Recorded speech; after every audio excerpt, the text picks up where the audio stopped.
Today, Joe and I are going to teach you how to change out your toilet handle. The first thing you're going to want to do is figure out what kind of handle you need. And the way you do that is, a lot of times you want to figure out what kind of toilet you have. So this toilet is American Standard. You can also figure it out a lot of times inside the lid as to what handle you're going to need. It's either going to be in the lid or in the tank. So on this particular toilet, it's American Standard, and there's the model number.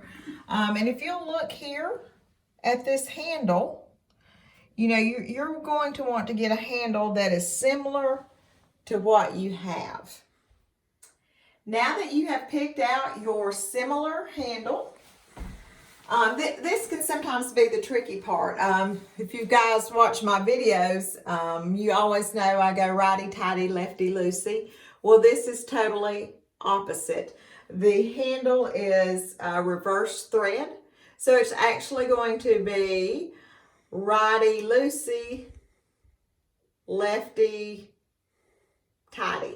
See, it even gets confusing to me. But anyway, so with that being said, sometimes you're going to need some baby channel locks. So we're going to righty-loosey. We're going to turn this. All right, we've got it started. So we're just going to loosen the nut. You're also going to take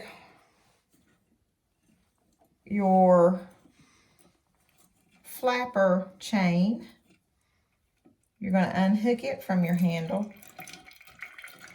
And then you're going to loosen your nut and take off your handle.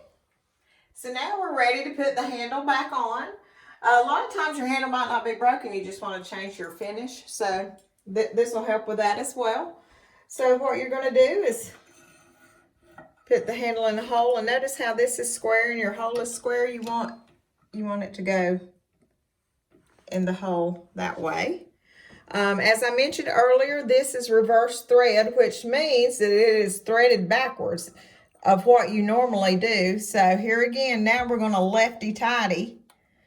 You know, it's just totally opposite of what I normally say, righty-tighty, lefty-loosey. So now it's lefty-tighty, righty-loosey. So now then, we're just going to get that snug and, you know, take our channel locks and give it just a little bit of a snug and make sure it's good.